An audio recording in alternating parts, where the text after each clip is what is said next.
আজ আমি তৈরি করব চিংড়ি মাছ দিয়ে পুঁইশাক, কুমড়ো, আলু, আর এইদিকে বেগুন আর পটল কেটে নিয়েছি। এগুলো দিয়ে একটা চিংড়ি মাছ দিয়ে কুমড়ো আলু দিয়ে একটা ঘন্ট রান্না করব। কড়াইতে তেল গরম হয়ে গিয়েছে। নুন হলুদ মাখিয়ে রাখা চিংড়ি মাছটা আমি এবার তেলে ছেড়ে দিয়ে চিংড়ি মাছটা ভালো করে ভেজে নেব।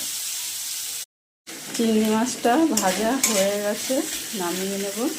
এদিকে মেয়ে আম খাবে বলেছে, মেয়েকে একটু আমি এই ফাঁকে আম কেটে দিলাম।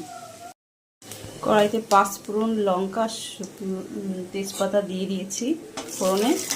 এবার সবজিগুলো দিয়ে দেবো আস্তে আস্তে করে।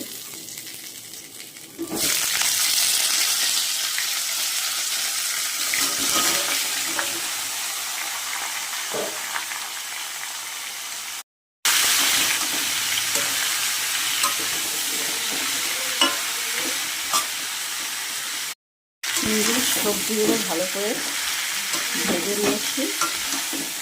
এবার এর মধ্যে আমি আদা, জিরে আর লঙ্কা বাটা দিয়ে দেবো।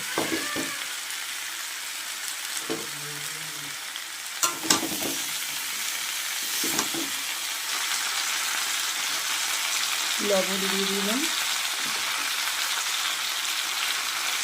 হলুদ দিয়ে দেবো। এবার মশলাটাকে ভালো করে কষিয়ে নেব।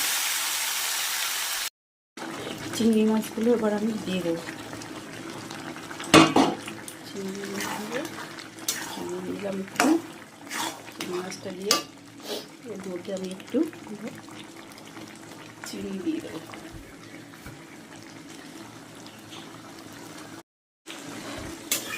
এটা হয়ে গেছে প্রায়।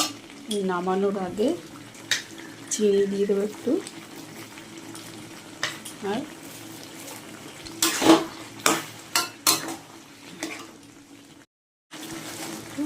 নামানোর আগে একটু গরম মশলা দিয়ে দেবো।